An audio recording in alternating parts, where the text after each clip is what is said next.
today's video, I'm doing an Apple Watch Series 3 42mm screen replacement.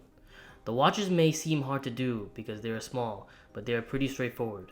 You want to make sure the watch is completely off before starting the repair.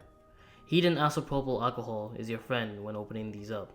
You might be thinking it's an old watch, but it's still compatible with newer iPhones. Even though it's a Series 3, it still serves its purpose as a smartwatch.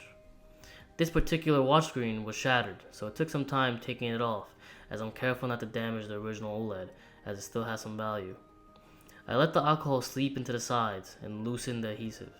I then used a razor blade to lift the glass. I was picking up the glass shards, but usually a cracked screen comes out in one piece.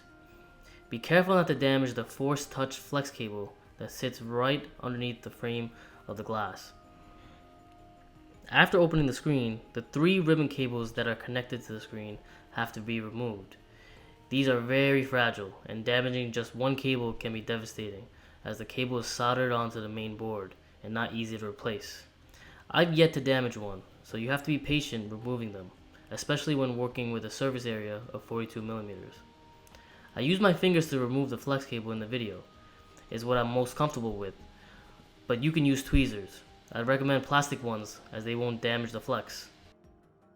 The 3 clasps on the screen connectors can be a little tricky, so I use a spudger to lift them up. The clasps, also I'm going to note, are very fragile, and you can practice putting them up and down on the old screen before doing the same on the new screen to get the hang of it. I've seen techs damage the connector clasps before, and if you do, you're going to need a new screen. After removing the screen, I prep the frame for the new one.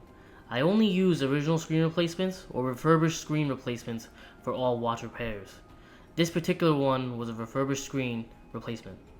I personally don't see any difference between the refurb screens and the original screens, as they look and work the same. This screen costed about $50, which wasn't terrible to restore this watch to new. After putting all the connectors into the screen, I make sure to test the screen out before fully installing it. You always want to test these screens out before finishing the repair.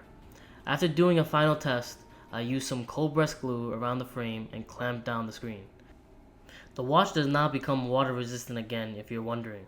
That is because it is pressurized from factory. It lost its water resistant capability as soon as it was cracked.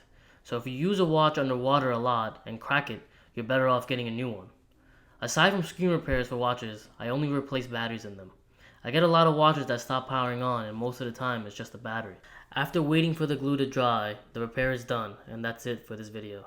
I hope you guys enjoyed and stay tuned for the next one.